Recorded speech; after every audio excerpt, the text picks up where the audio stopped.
Assalamualaikum warahmatullahi wabarakatuh. Alhamdulillahirabbil alamin wa bihi nasta'in ala umuri dunya waddin. Assalatu wassalamu ala asyrafil anbiya'i wal mursalin sayyidina wa maulana Muhammad amma ba'd.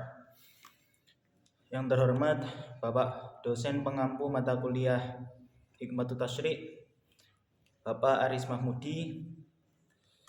Perkenalkan, nama saya Fauzi Ahmad dengan NIM 23010110011047. Di sini saya membuat video bertujuan untuk memenuhi tugas UTS Hikmatut Tasyri' wa Falsafatuh.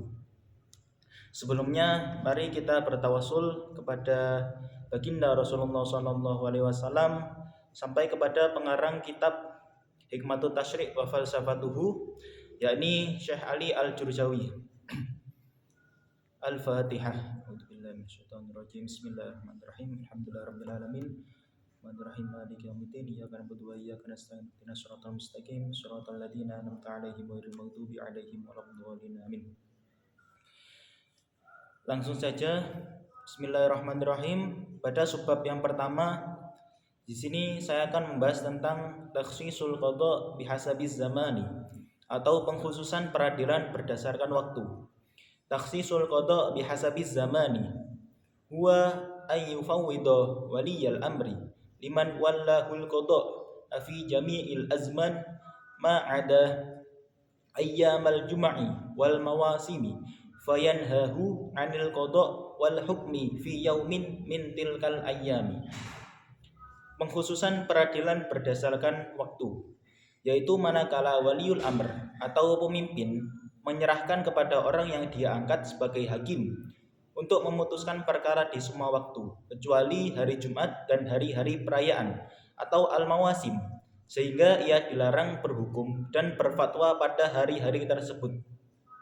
Jadi pada sebab yang pertama di sini dijelaskan bahwa apabila ketika waliul amr atau pemimpin itu menyerahkan kepada orang yang dia angkat sebagai hakim.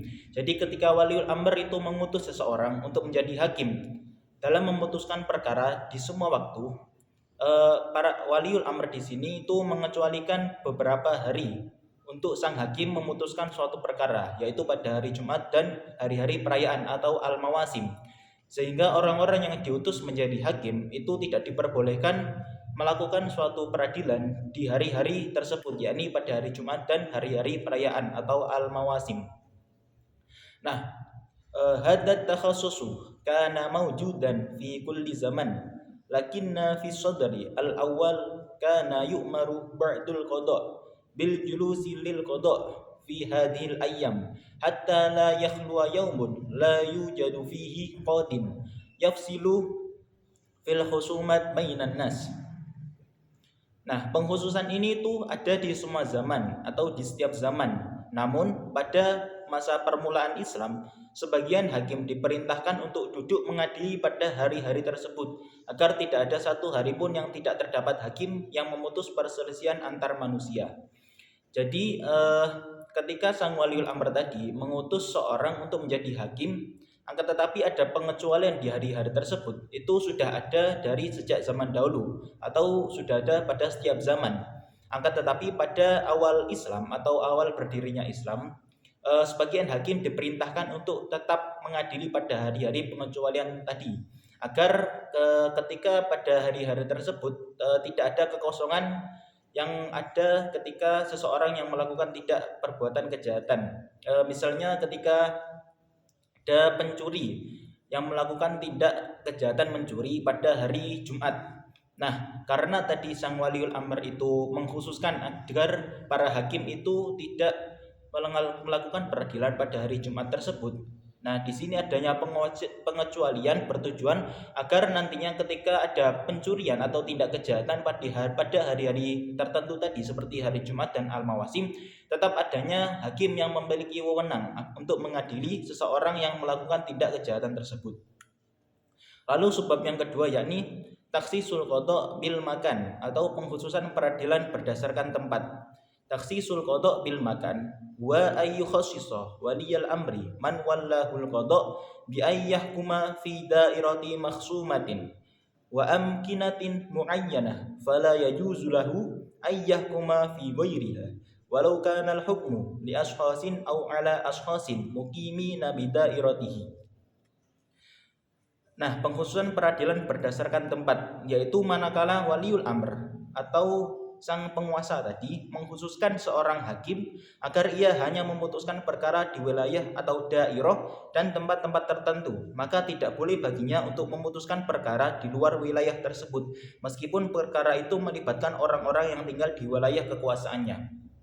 Jadi pada sebab yang kedua ini dijelaskan ketika waliul amr itu mengkhususkan seorang hakim agar ia hanya memutuskan perkara di wilayah atau tempat-tempat tertentu. Maka karena memutuskan perkara di wilayah tertentu, otomatis sang hakim tadi tidak memiliki kewenangan dalam memutus peradilan seseorang yang melakukan tindak kejahatan di luar wilayahnya. Seperti ketika ada seorang hakim yang diutus untuk menjadi hakim di daerah Malang Kota. Lalu ada tindak kejahatan yang dilakukan oleh seseorang di luar wilayah Malang. Misalnya ada seseorang yang mencuri di daerah Pasuruan. Otomatis hakim yang diberi kewenangan hanya untuk mengadili perkara di daerah Malang itu tidak diperbolehkan mengadili seseorang yang telah melakukan tindak kejahatan di daerah Pasuruan tadi, meskipun kartu tanda penduduk dari seseorang yang melakukan tindak kejahatan itu berada di daerah Malang. Jadi meskipun orang itu tempat tinggalnya di Malang, akan tetapi melakukan tindak kejahatan di daerah Pasuruan itu tetap tidak diperbolehkan seorang hakim yang berada di Malang tadi itu ikut campur dalam mengurusi peradilan yang dilakukan oleh seseorang tersebut di daerah Pasuruan tadi. Nah, pengkhususan ini itu bertujuan agar sistem peradilan itu berlangsung secara efisien dan tidak terjadi kekacauan karena campur adunya hakim di beberapa daerah dalam memutus peradilan suatu perkara. Agar tidak ada nantinya misalnya ada perselisihan antara hakim A dengan hakim B karena perbedaan geografis tadi.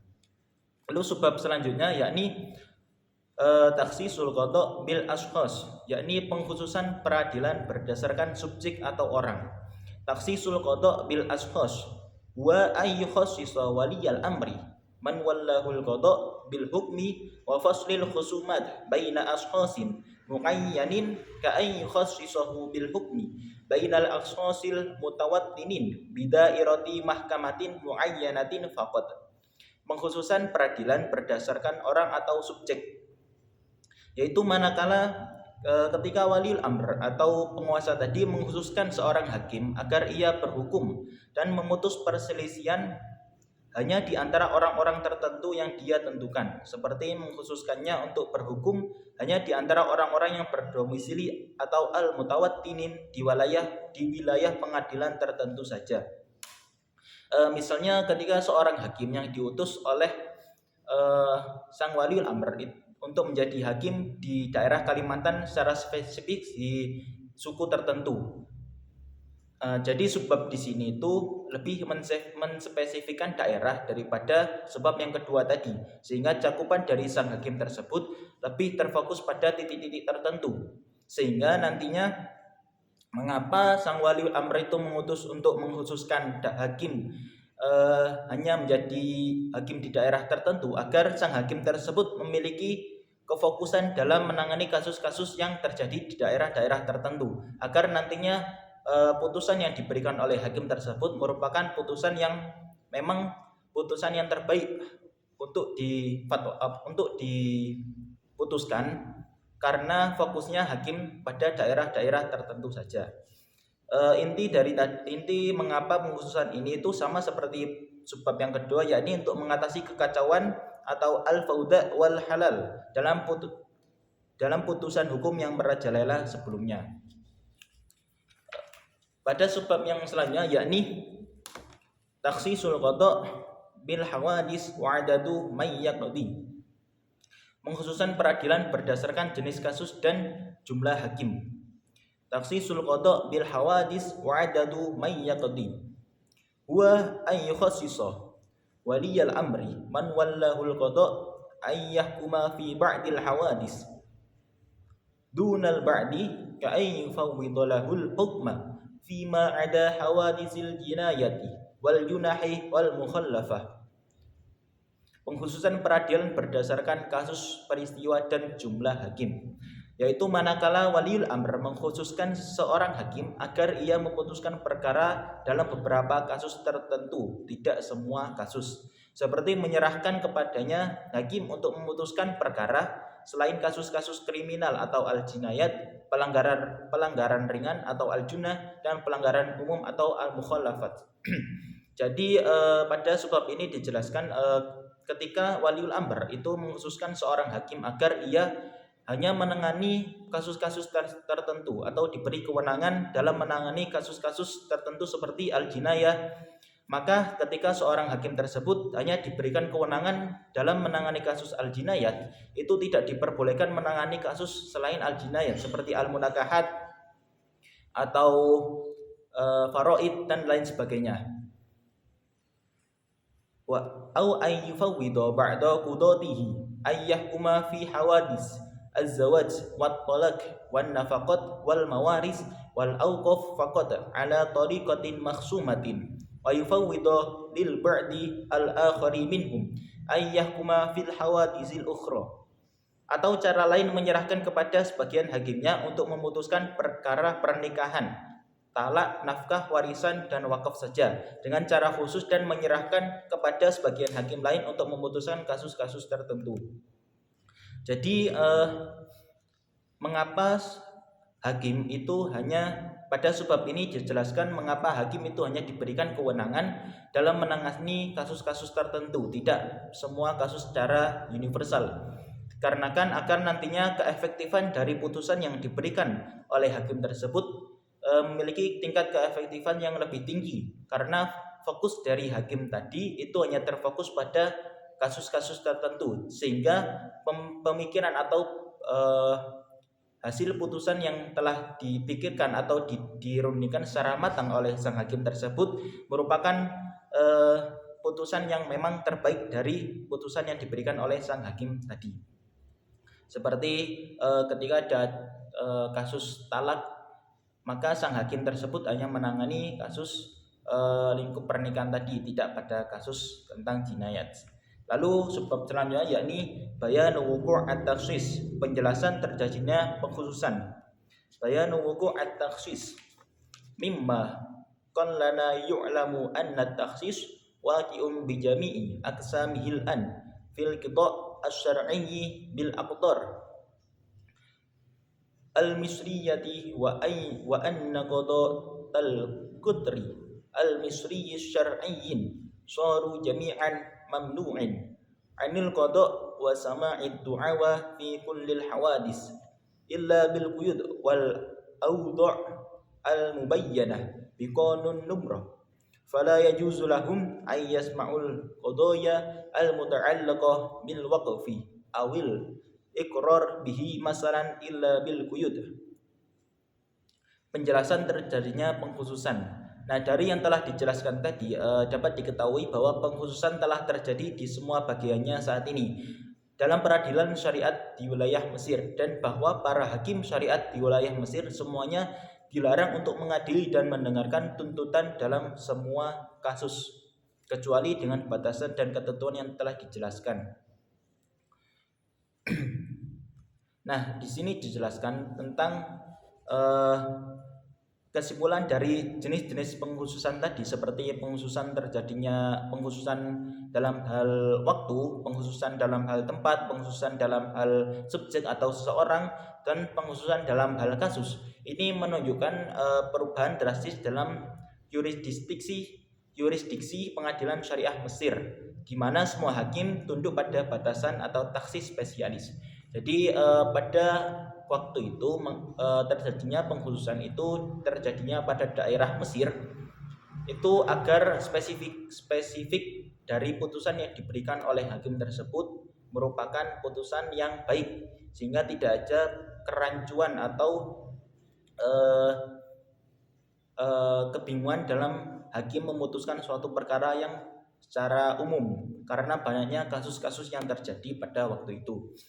Hal ini menunjukkan agar nantinya tidak ada kericuan dikarenakan perbedaan pendapat antara hakim A dengan hakim B, sehingga masing-masing perkara itu memiliki kewenangan dari hakim tersendiri. Lalu selanjutnya yakni daf'u syubhat, menghilangkan kerancuan atau syubhat. Daf'u syubhat rubbama yakhtaru 'alal bal anna al-qawa'id al-'ammah taqdi anna al-qawanin innama yu'alu biha min tarikhi suduriha falimada lam tutba' hadhihi al-qawa'id fi takhsisil qada' bijami'i aqsamihi wa qarrarna anna at-takhsisa yu'malu bihi fil hawadis kullaha bila farqin bainal mutaakhiri minha wal mutaqaddim. Menghilangkan kerancuan atau syubhat. Mungkin terlintas di benak bahwa kaidah-kaidah umum menetapkan bahwa undang-undang hanya berlaku sejak tanggal dikeluarkan. Nah, mengapa kaidah-kaidah ini tidak diikuti dalam pengkhususan peradilan di semua bagian? Dan kami memutuskan bahwa pengkhususan diberlakukan pada semua kasus tanpa perbedaan antara kasus yang terjadi terlambat maupun yang terdahulu. Jadi pada sebab ini dijelaskan apabila ada ketentuan atau undang-undang baru yang dimana undang-undang tersebut memiliki perbedaan dalam melakukan suatu pengadilan dengan undang-undang terdahulu, maka otomatis undang-undang yang telah terjadi dahulu itu tidak terjadi pembatalan karena adanya undang-undang baru. Misal seperti undang-undang pada tahun 2010 itu orang yang melakukan pencurian itu dipenjara selama 10 tahun. Lalu pada tahun 2015 itu ada undang-undang baru dalam kasus pencurian, yakni orang yang melakukan pencurian itu ditindak pidana penjara selama 15 tahun. Lalu otomatis ketika seseorang yang telah diadili karena melakukan tindak perbuatan pencurian pada tahun 2010, yakni mendapat penjara selama 10 tahun.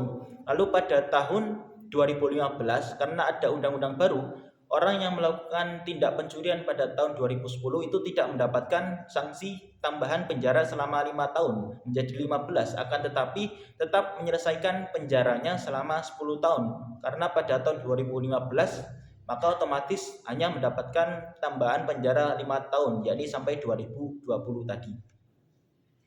Lalu pada sebab selanjutnya yakni bayanu anna takhsis fi hawadisil awqaf al-qadim, penjelasan bahwa pengkhususan dalam kasus wakaf sudah lama ada. Bayanu anna takhsisa fi hawadisil awqaf qadim lam yakunit takhsisul ladzi nassa alaihi biqanun fima yata'allaqu bihawadisil awqaf qasiran ala tarikhi suduri tilkal laihah wa dhalikal qanun bal anna dhalikat takhsis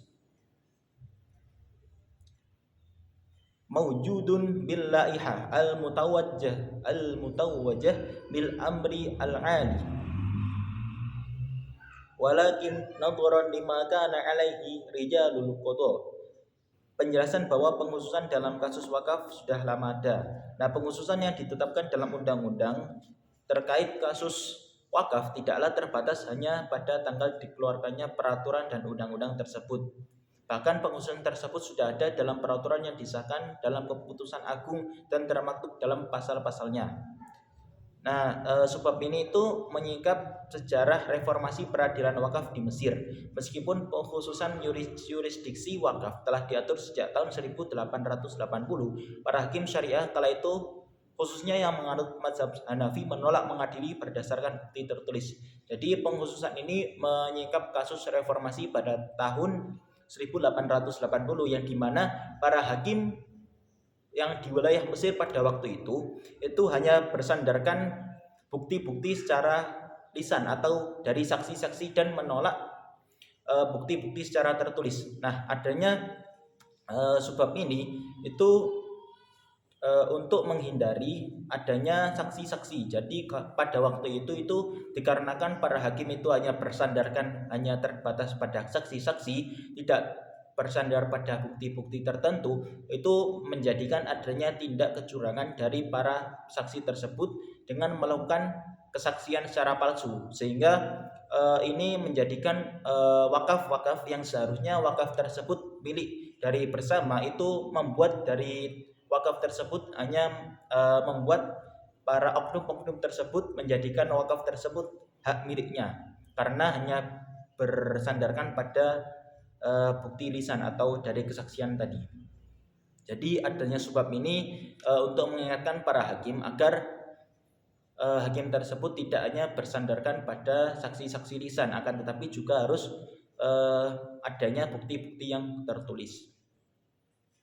Lalu selanjutnya yakni bayanul ba'is alladhi hamalal hukumat ala takhsis, penjelasan motif yang mendorong pemerintah untuk melakukan pengkhususan. Ra'til hukumat annan nas qad tajawazul hudud fi da'awa al-kadibah wa fi syahadatiz zawr wa jarahum ala dhalika kasirun bin qudati hadha zaman wa ra'at aidan anna aksara ma waqa'a fi dhalika wa kasurat fihil matami'u wal awqaf wal mawaris. Fa inna syakhsa qad yamut wa la yakunu lahu zawjun wa lam yasdur minhu waqaf aw lahu zawjun walakin lam yahsul baina zawjaini farqah aw sadara minhu waqafun min zamanin qadimin bi syurutin muayyanah. Nah, penjelasan motif yang mendorong pemerintah untuk melakukan pengkhususan. Jadi pemerintah itu melihat bahwa masyarakat telah melampaui batas dalam tuntutan palsu atau al-da'awi al-kadibah dan dalam kesaksian palsu atau sahadat azur, dan banyak hakim zaman sekarang yang membiarkan hal itu. Jadi pemerintah juga melihat bahwa mayoritas kasus yang terjadi dan menjadi sasaran ketamakan adalah kasus wakaf atau al-auqaf dan warisan atau al-mawarid. Jadi ketika mungkin seseorang yang meninggal itu, pada waktu itu ada seseorang yang meninggal tanpa pasangan dan keluarga, lalu tiba-tiba ada seseorang datang mengaku-ngaku sebagai bagian dari keluarga sang orang yang wafat tadi dengan motif untuk mendapatkan warisan dari seseorang yang telah meninggal tadi. Nah, adanya hukum di sini itu agar hakim itu melihat bahwa orang yang mengaku-ngaku sebagai bagian dari keluarga, apakah memang orang tersebut itu merupakan berhak mendapatkan warisan dari seorang yang wafat tadi. Karena apabila hakim tersebut tidak menyikap secara baik dalam kasus tersebut, bisa jadi warisan yang seharusnya didapatkan oleh orang yang berhak itu malah diberikan kepada orang yang tidak berhak karena adanya orang yang melakukan kecurangan dengan motif untuk mendapatkan warisan dari seseorang yang wafat tadi. Lalu selanjutnya yakni hikmatul wasayah atau hikmah perwalian. Hikmatul wasayah, innana fi hadzal babi naqulu innal wasiyah wa nadirul waqfi syabihani fi hifdil amanah wa wajhus syabah bainahuma annahu wukila ilaihuma al muhafadah ala ma laysa lahuma haqqat tasarrufi fihi illa bisyaruti asy-syar'iyyati allati qarraha asy-syari'u bihaitsu idza malat anfasuma ila masah hadhihi al-amwal biadanis tahaqqa kullu wahidin minhumal adab sawa'un akana bi'amalin fi inma'iha aw ikhtilasi aw ihtiyalin fi salbiha. Nah, hikmah dari perwalian. Jadi dalam bab ini itu dikatakan bahwa wali atau al-wasim dan nazir wakaf atau nazir al-wakaf serupa dalam menjaga amanah. Nah, sisi kesamaan di antara keduanya adalah bahwa keduanya dipercayakan untuk menjaga harta yang tidak mereka miliki hak untuk mengelolanya kecuali dengan syarat-syarat syariat yang telah ditetapkan oleh syari' atau pembuat hukum. Sedemikian rupa sehingga jika nafsu keduanya cenderung untuk menyentuh harta ini dengan perbuatan buruk, maka setiap dari mereka akan berat mendapatkan azab. Jadi pada sebab ini itu dijelaskan bahwa seseorang yang diberikan amanah untuk menjadi wali dari orang-orang yang dihalangi dalam mengelola harta, itu diberikan informasi atau ancaman apabila wali tersebut jika tidak cakap dalam mengelola harta yang telah dihalangi dalam mengelola harta, diberikan amanah untuk mengelola harta yang dihalangi hartanya, seperti orang-orang anak kecil atau orang gila, itu diberikan ancaman jika mereka lalai atau melakukan kecurangan dalam mengelola harta tersebut akan dikenakan azab seperti yang dijelaskan dalam ayat dalam Al-Quran surah An-Nisa, yakni orang mengenai azab neraka bagi orang yang memakan harta anak yatim secara zalim. Jadi ini itu diberikan peringatan apabila mereka yang diberikan amanah dalam mengelola harta orang yang dihalangi hartanya atau mahjur, untuk berhati-hati dalam mengelola harta yang diamanahkan. Lalu selanjutnya yakni hikmatul hajri, yakni hikmah pelarangan atau hajar. Hikmatul hajri, inna minal hikami al jamilati al faidati hikmatul hajri, wa dzalika anna syari'al hakim ra'a anna man yusabu bi khalalin fi aqlihi kajunin aw atahin takunu amwaluhu mu'arradah lidbiya'i li'annahu la yuhsinu at-tasarrufa faqarraha syari'u al-hajr alaihi hatta takun al-amwal al-masunat minal aidi allati taslubu amwal bil badili wal ghishi wat tadlis. Nah, sesungguhnya di antara hikmah yang indah, agung dan bermanfaat adalah hikmah tentang hajar atau pelarangan atau interdiksi. Hal ini karena syari' al-hakim atau pembuat hukum yang maha bijaksana itu melihat bahwa orang yang mengalami gangguan akal atau khulul fi aqlihi seperti gila atau junun, idiot atau atah, hartanya rentan hilang karena ia tidak mampu mengelolanya dengan baik. Maka syari' menetapkan hajar atasnya agar harta tersebut terjaga dari tangan-tangan yang merampas harta manusia dengan kebatilan, penipuan dan kecurangan. Jadi hikmah hajar di sini ditetapkan untuk melindungi harta orang yang tidak cakap seperti anak kecil, orang gila atau orang idiot agar tidak hilang. Jadi misal ketika ada anak kecil yang dimana anak kecil tersebut memiliki harta yang lumayan banyak, karena anak tersebut mungkin masih kecil, jadi tidak bisa berpikir secara luas, itu menjadikan adanya kemungkinan harta tersebut dicuri atau ditipu oleh orang-orang yang memiliki niat jahat terhadap anak tersebut. Jadi hikmah adanya hajar di sini agar harta sang hajar tersebut seperti anak kecil, orang gila dan lain sebagainya itu tetap terjaga dan terlindungi dikarenakan adanya wali yang mengelola, yang diberikan amanah untuk mengelola harta sang hajar tersebut. Nah, hal ini juga berlaku kepada mufti yang fasik, dokter yang bodoh dan pengusaha yang bangkrut. Pada sebab selanjutnya yakni hikmatul hajri ala safaha wa ghairihim, hikmah pelarangan atau atas orang bodoh dan atau sufaha dan lainnya.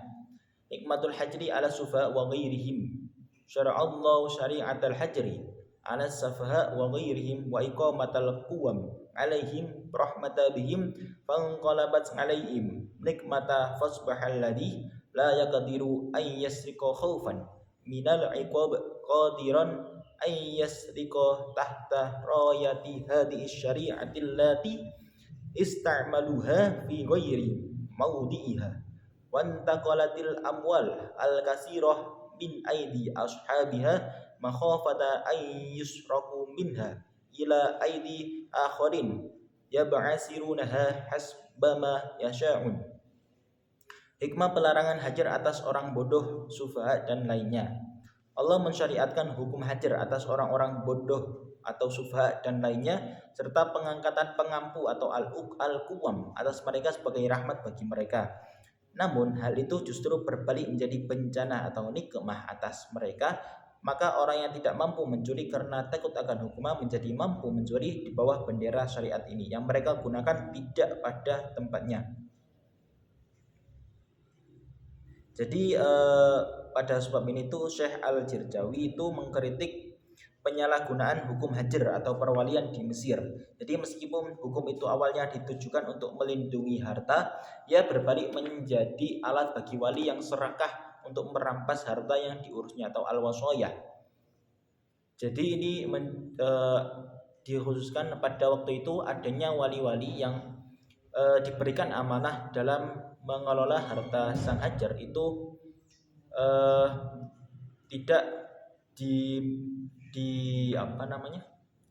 tidak menjalankan amanah tersebut dengan baik karena adanya keserakahan dalam diri dari sang wali tersebut. Mereka berpegang diberikan istilah yakni pencuri di bawah bendera syariat. Lalu sebab yang selanjutnya yakni al-mahkamah, yakni pengadilan. Al-fiqhu yaqdi bi anna al-khusmah fi umur az-zawjiyyati khassah bis-saghir al-ab wa wasiyah wal jaddah wa wasiyah fa illam yakun fawasiyah al-qadi wa anna waliyal mal wal khusmu fi umuri zaujah al-khassah bis-saghir wal ma'tuhu kas-saghir. Jadi fikih menetapkan bahwa lawan dalam urusan perkawinan yang khusus bagi anak kecil adalah ayah dan walinya, kakek dan walinya, jika tidak ada maka wali dari hakim. Dan bahwa wali harta adalah lawan dalam urusan perkawinan yang khusus bagi anak kecil. Dan orang yang idiot atau al-maktuh disamakan dengan anak kecil. Oleh karena wali inilah yang mengajukan perselisihan ini, bukan al-qayyim atau pengampu. Dan perselisihan ini berkaitan dengan urusan perkawinan. Jadi pada bagian ini membahas putusan Pengadilan Syariah Kairo pada tahun 1933 mengenai kasus pembatalan nikah orang yang berada di bawah hajar karena gangguan mental.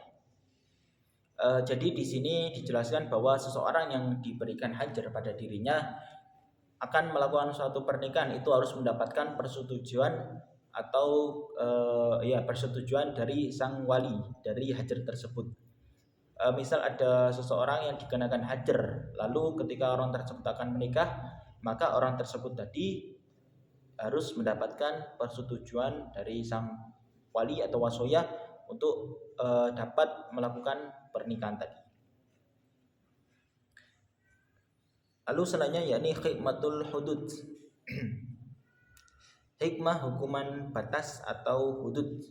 Hikmatul hudud. Inna Allah subhanahu wa ta'ala wa in kana qad ja'ala liman yartakibud danubah wal asam iqaban yaumal qiyamah illa anna dhalika la yamna'un nas anir tikabi ma yadurra bil maslahah al khususiyah wal umumiyah fil hayatid dunyah wa aidan inna minan nas millahu quwwatun wa sultanun la dirul madlumut du'if ala ahad haqqahu minhu wa bidzalika tadi'ul huquq wa ya'ummal fasad.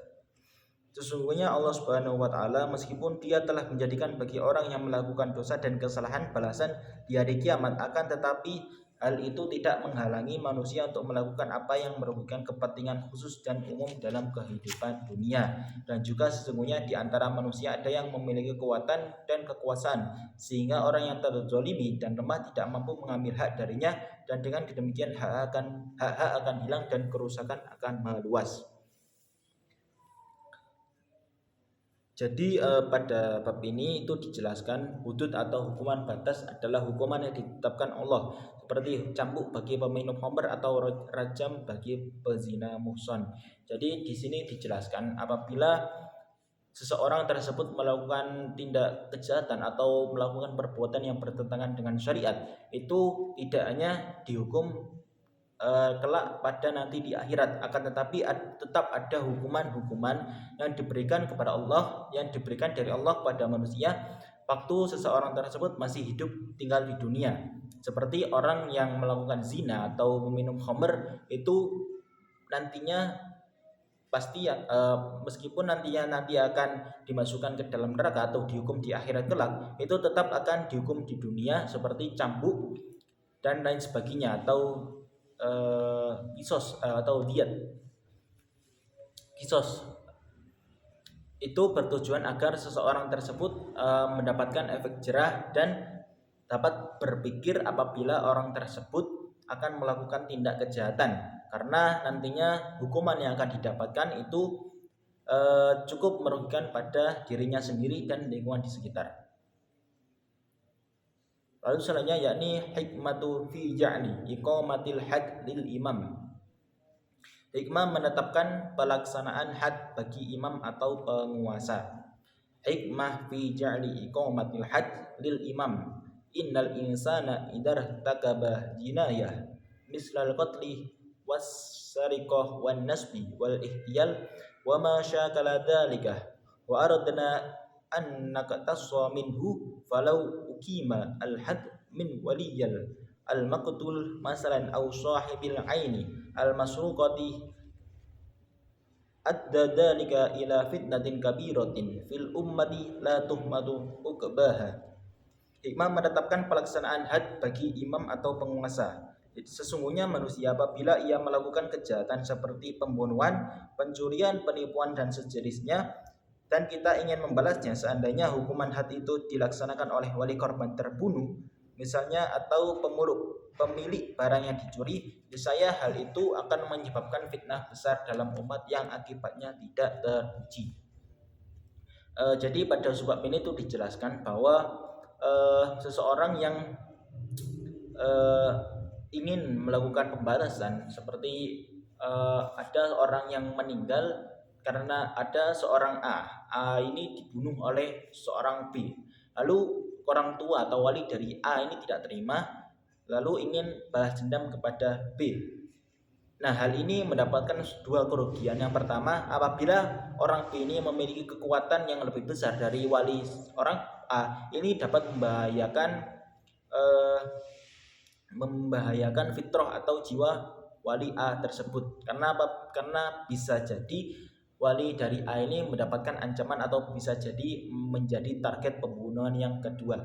Lalu kerugian yang kedua, bila orang B ini tidak terima, lalu orang B ini dibunuh oleh wali A, maka wali B ini bisa jadi juga akan membalas dendam, yang akhirnya bisa jadi pembunuhan berantai. Nah, dalam bab ini itu dijelaskan agar tidak adanya kasus-kasus seperti itu, sehingga tindak kejahatan itu hanya diberikan kewenangan dari sang hakim untuk mengadili kasus-kasus atau perkara yang dilakukan oleh seseorang tersebut. Lalu pada sebab selanjutnya yakni al-ahkam allati takhtalifu bi ikhtilafid darain, hukum-hukum yang berbeda karena perbedaan dua negeri. I'lam wafaqakallahu ila salihil a'mal anna daral kufri tasiru dar Islam idza kanatil ahkam wal hudud tuqamu fiha wa la tu'attalu adil ahkam wa amma darul Islam fala tasiru dar kufrin illa bisalasati umur idza dhaharat ahkamul kufri fiha amrus tsani an takuna mutakhimatan bidaril kufri am arus salis alla yabqa fiha muslimun wala dimbi aminan bi amanil muslimin wa huwal amanul awwal. Nah, jadi hukum-hukum yang berbeda karena perbedaan dua negeri atau daraini. Ketahuilah semoga Allah memberimu taufik kepada amal soleh bahwa dar al-kufr atau negeri kekafiran menjadi dar al-Islam, negeri Islam, jika hukum dan hudud atau hukuman batas ditegakkan di dalamnya dan hukum-hukum ini tidak diabaikan. Adapun dar al-Islam tidak menjadi dar al-kufr kecuali dengan tiga perkara. Dan yang pertama, jika hukum-hukum kekafiran tampak di dalamnya Lalu yang kedua berbatasan dengan Dar al-Kuf, dan yang ketiga hendaknya tidak tersisa di dalamnya seorang kaum muslim ataupun kaum dhimmi yang aman dengan keamanan kaum muslimin. Jadi di sini dijelaskan bahwa terdapat perbedaan antara dua negara atau daerah ini, yakni yang pertama Dar Islam atau negeri Islam, dan yang kedua Dar al-Kuf yang yakni negara kekafiran. Nah, dalam hal ini Dar al-Kuf itu bisa berubah menjadi Dar al-Islam apabila jika hukuman atau hudud itu ditegakkan secara tegas di dalam dari suatu negara tersebut dan hukum-hukum yang telah ada itu tidak diabaikan. Maka Dar al-Kuf di sini bisa menjadi Dar al-Islam dengan beberapa ketentuan tersebut. Lalu sebaliknya Dar al-Islam bisa berubah menjadi Dar al-Kuf dengan 3 ketentuan, yakni yang pertama apabila hukum-hukum yang terdapat di dalam negeri Islam tadi atau Dar al-Islam itu tidak ditegakkan secara tegas dan hukum-hukum tentang hudud itu tidak diberjalankan, maka otomatis Dar al-Islam tadi itu bisa berubah menjadi Dar al-Kuf karena tidak adanya hukum yang dijalankan tadi. Lalu yang kedua, apabila Dar Islam tersebut itu bersebelahan dengan Dar al-Kuf, itu bisa memberikan kemungkinan negara Islam tadi atau Dar al-Islam itu bisa berubah menjadi Dar al-Kuf atau negeri kekafiran. Lalu kemungkinan yang ketiga, yakni apabila tidak tersisa di dalam suatu negara tersebut seorang muslim atau kaum zimmi yang dilindungi yang aman dengan keamanan kaum muslimin. Yakni kemungkinan yang ketiga, Dar al-Islam bisa berubah menjadi Dar al-Kuf itu bila negara Islam tersebut tidak memiliki seorang warga negara muslim atau kaum zimmi yang dilindungi. Lalu pada sebab selanjutnya, yakni al-khamru atau khamr. Ya ammal khaba'is wasal masaib wan naqasis dararuha yatanawalur rauha wal jasad wal mal wal walad wal 'irda wasyarafa fakam kharrabat duran wa adhabat aqaran wa qamat fatanan wa asarat mihnan wa walladat ihnan wa naqalatil aqla min halatit tafakkir. Khamr atau minuman keras. Jadi khamr itu di sini dijelaskan diibaratkan sebagai ibu dari segala keburukan atau al-khaba'ith dan akar dari segala musibah dan kekurangan. Kerusakannya itu meliputi roh dan jasad, harta dan anak, kehormatan dan kemuliaan. Betapa banyak rumah yang dihancurkan, harta benda yang dihilangkan, fitnah yang ditegakkan dan kesulitan yang ditimbulkan, dendam yang dilahirkan dan akal yang dipindahkan dari kondisi berpikir, mengatur, bijaksana dan lurus menjadi gila melampaui batas dan rusak. Jadi pada sebab ini itu dijelaskan bahwa khamr itu diibaratkan sebagai ibu dari segala keburukan atau al-khaba'ith. Karena apa? Karena seseorang yang telah meminum khamr atau kecanduan minuman khamr itu bisa memberikan dampak kerusakan tidak hanya pada dirinya sendiri, baik dari segi roh atau jasad, dari kesehatan atau mental, akan tetapi juga bisa memberikan dampak keburukan atau kerugian bagi lingkungan sekitarnya, yaitu dari keluarganya atau anak dan keturunannya. Jadi di sini dijelaskan bahwa dampak dari orang yang meminum khamr itu tidak memiliki dampak lebih besar karena tidak hanya berdampak pada dirinya sendiri akan tetapi pada lingkungan sekitarnya. Nah, dalam sebab ini itu juga dijelaskan bahwa minuman keras itu disamakan dengan racun atau summun qatil yang menyebabkan kerusakan sosial dan moral. Jadi penulis menggunakan contoh hiperbolis tentang bagaimana peminum khamr, orang miskin yang membayangkan dirinya sebagai khalifah atau orang bodoh yang mengklaim kebijaksanaan. Jadi orang-orang yang meminum khamr itu lebih kepada berhayal atau menjadikan dirinya itu bisa menjadi khalifah, pemimpin atau mungkin presiden dan lain sebagainya. Lalu selanjutnya yakni hikmatu tahrimil khamri, hikmah pengharaman khamr atau alkohol. Hikmah tahrimil khamri, i'lam anna syaribal khamri idza ta'assalat 'adatu ta'atiha fi nafsihi kana minas sa'bi jiddan bal min as'abil masaibi i'la'uhu anha dafa'atan wahidatan. Wa min ajli dzalika lamma ra'a asy-syari' al-hakim anna al-maslahat dan yawiyah wal akhrawiyah yaqdiyan wa yahtiman bi ayyuk la al-insan an nata'ati hadas sam' al-qatal.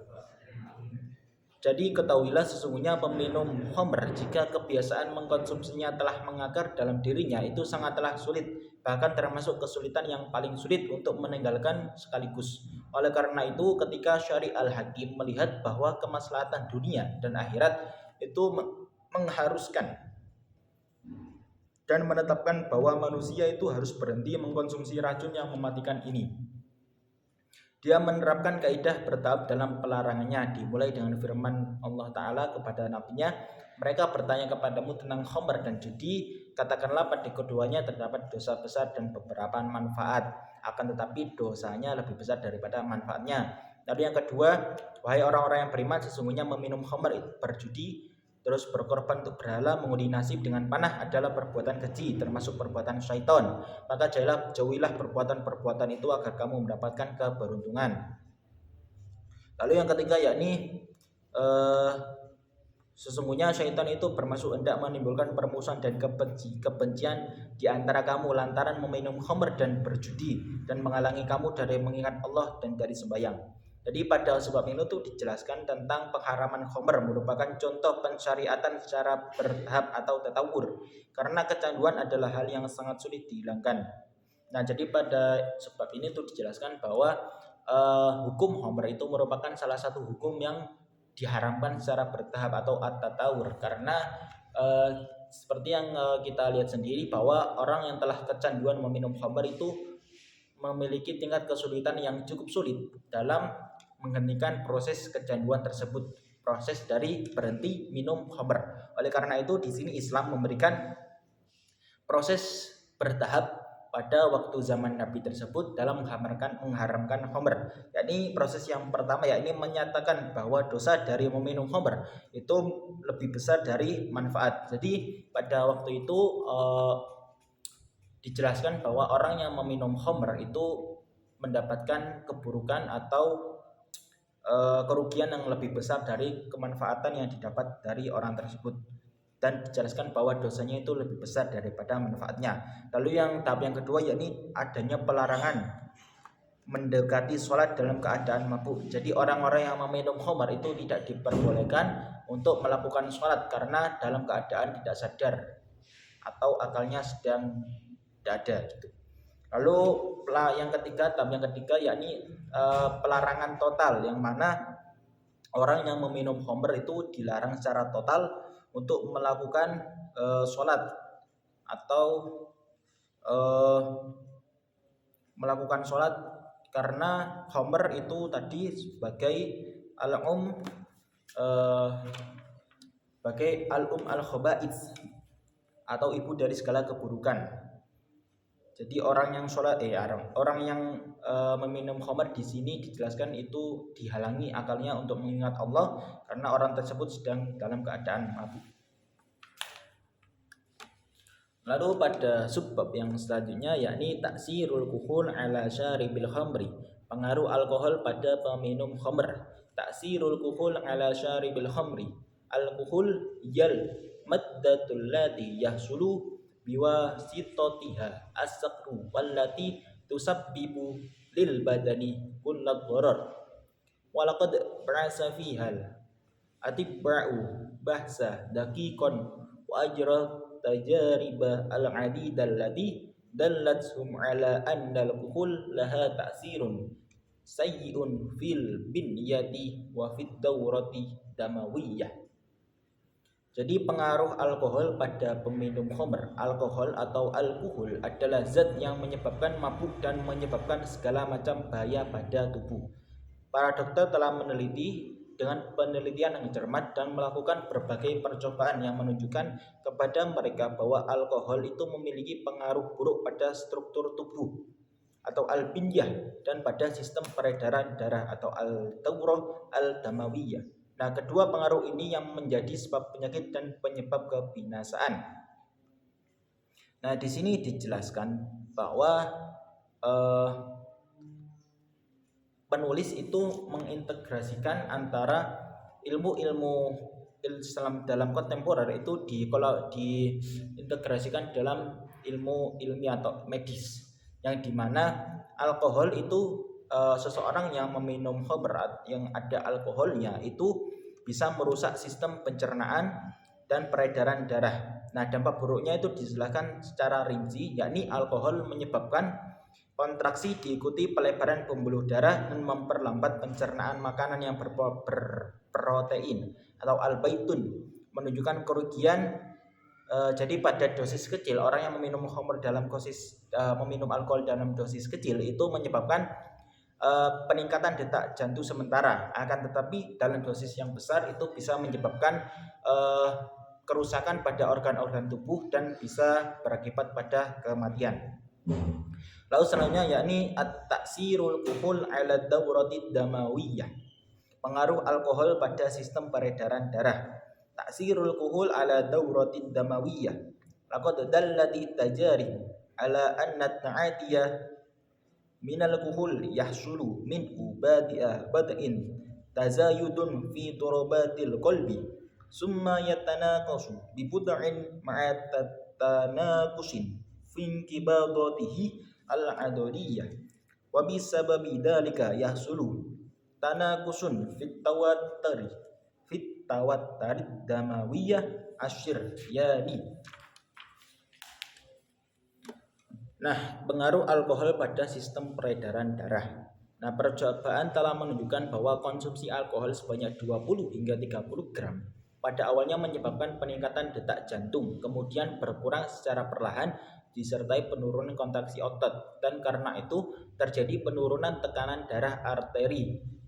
Dan jadi pada sebab ini itu dijelaskan bahwa rincian eksperimen tentang efek alkohol pada jantung dan sistem peredaran darah.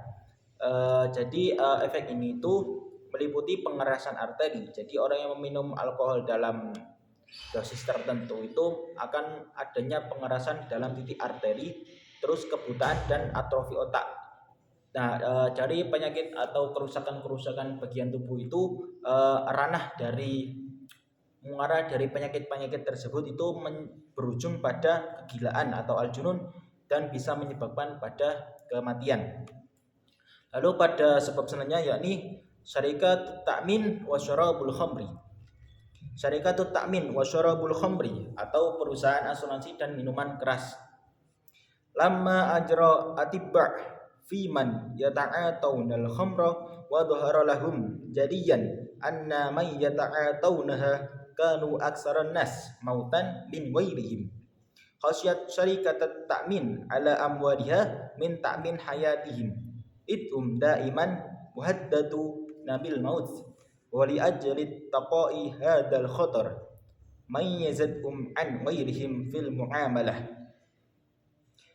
Jadi perusahaan asuransi dan minuman keras, ketika para dokter melakukan penelitian terhadap orang-orang yang mengkonsumsi khamr dan menjadi jelas bagi mereka bahwa mereka yang mengkonsumsinya adalah orang yang paling banyak meninggal dibandingkan yang lain.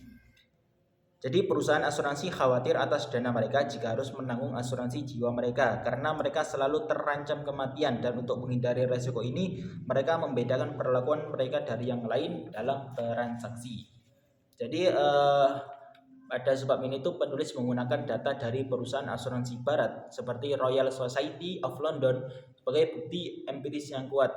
Jadi perusahaan di sini melihat bahwa orang yang kecanduan meminum khamr itu selalu dalam keadaan yang terancam nyawanya atau selalu berdekatan dengan kematian, sehingga perusahaan asuransi memiliki kebijakan bahwa akan membedakan dana kesehatan jiwa dari orang yang meminum khamr itu dengan orang-orang penyakit yang lain, karena di sini dijelaskan bahwa peminum khamr itu memiliki resiko kematian lebih tinggi. Di sini dijelaskan usia rata-rata dari orang yang meminum khamr itu akan berkurang atau 6 tahun lebih pendek dari orang yang tidak meminum khamr.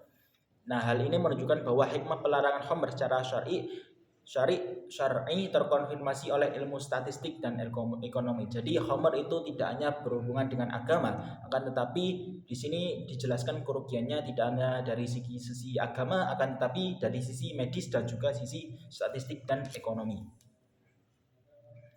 Lalu selanjutnya yakni ihsa'u adadi mautah syaribil khamr, statistik jumlah kematian peminum khamr. Ihsa'u adadi mautah syaribil khamri. Umila isa'un fi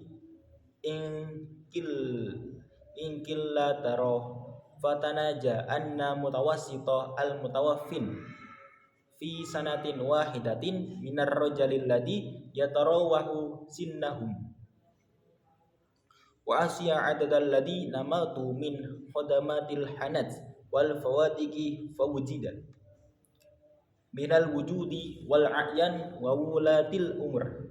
Nah, sebuah survei dilakukan di Inggris dan hasilnya menunjukkan bahwa rata-rata orang yang meninggal dalam 1 tahun dari kalangan pria berusia antara 25 hingga 65 tahun dengan berbagai jenis pekerjaan adalah 1.000 dari setiap 64.000, dan dihitung jumlah orang yang meninggal dari kalangan pelayan kedai dan hotel ditemukan 2.200 dalam 1 tahun. Nah, penjelasan statistik ini itu lebih lanjut membuktikan bahwa resiko bahaya khamr itu bersifat kematian sangat tinggi pada mereka yang berprofesi langsung dan sangat fatal dekat dengan khamr bagi yang mengkonsumsinya pembuat bir dibandingkan kelompok masyarakat lain atau bekerja di sekitarnya. Jadi pada sebab ini dijelaskan survei-survei atau data-data secara jelas dan umum transparan bahwa peminum khamr itu memiliki tingkat kematian lebih tinggi daripada orang yang tidak meminum khamr. Lalu pada selanjutnya yakni al-khamru sababun fi du'fi sihhati syaribiha. Khamr adalah penyebab melemahnya kesehatan peminumnya. Al-khamru sababun fi du'fi sihhati syarabiha. Jarraba ba'du ru'asa'il jundi fi auruban tajribatan baina firqataini minal jundi id kullafat kiltahuma bi'amalin tasawayan fi summa abaha li firqatil awla syurbal khamri wal firqati thaniyati syurbasya wal qahwah. Nah, khamr adalah penyebab melemahnya kesehatan peminum. Beberapa pemimpin pasukan di Eropa melakukan eksperimen antara dua kelompok tentara di mana keduanya ditugaskan pada pekerjaan yang sama. Kemudian kelompok pertama diizinkan meminum khamr dan kelompok kedua minum teh dan kopi. Nah, kelompok pertama mulai berkurang sedikit demi sedikit dan setiap individu dari mereka setiap kali mereka lelah meminta bantuan dengan minum khamr.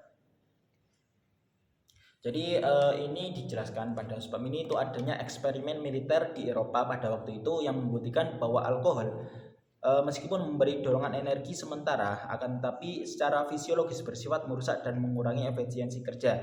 Jadi pada sebab ini adanya eksperimen pada militer Eropa ada dua kelompok, yakni kelompok pertama diperbolehkan atau diizinkan meminum khamr, sementara kelompok kedua diberi larangan meminum khamr dan hanya dibolehkan meminum kopi atau teh. Nah, pada latihan atau perang itu dilihat bahwa orang pada kelompok pertama yakni meminum khamr itu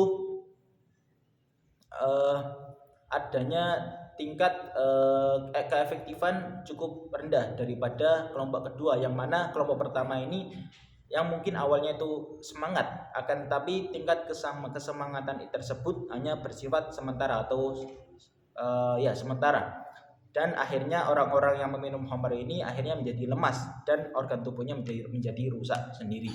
Sementara kelompok yang kedua itu adanya konsistensi, yang mana dalam latihan tersebut tetap adanya keefektifan yang cukup baik. Di sini dijelaskan dampak medisnya yakni penurunan resistensi terhadap penyakit menular terutama di negara panas, radang paru-paru dan sirosis hati. Jadi minum khamr itu sudah jelas secara medis itu dapat merusak organ dan juga memberikan kemalasan pada peminumnya. Lalu selanjutnya yakni syarbul khamri wal biladul harrah, minum khamr dan negeri panas. Syarbul khamri wal biladil harrar, innar rajula alladhi ya'isu fil bilad al harrati wa yata'ata syurbal khamri yusbihu fi mahwatin minat ta'asati wa su'il halati ba'adu fi zaidin fil quwwatil badaniyah. Jadi sesungguhnya seorang pria yang tinggal di negeri panas dan mengkonsumsi khamr akan jatuh ke jurang kesengsaraan atau ta'asa dalam dan keadaan buruk disertai kelemahan yang berlebihan pada kekuatan fisiknya. Jadi pada waktu itu para dokter militer Eropa itu yang pertama kali menyatakan bahwa minuman beralkohol itu atau al-masrubat al-ruhiyah sangat berbahaya di negeri-negeri beriklim panas karena ke presentasi kematian orang yang meminum khamr pada iklim panas itu berdampak sangat buruk pada kesehatan dirinya karena lebih cepat merusak organ tubuh seseorang tersebut dan membawa seseorang tersebut berujung pada kematian yang memiliki resiko kematian lebih tinggi pada orang-orang yang tinggal hidup di negeri panas. Oke, mungkin cukup ini yang dapat saya sampaikan. Kurang lebihnya mohon maaf. Ihdinas siratal mustaqim. Assalamualaikum warahmatullahi wabarakatuh.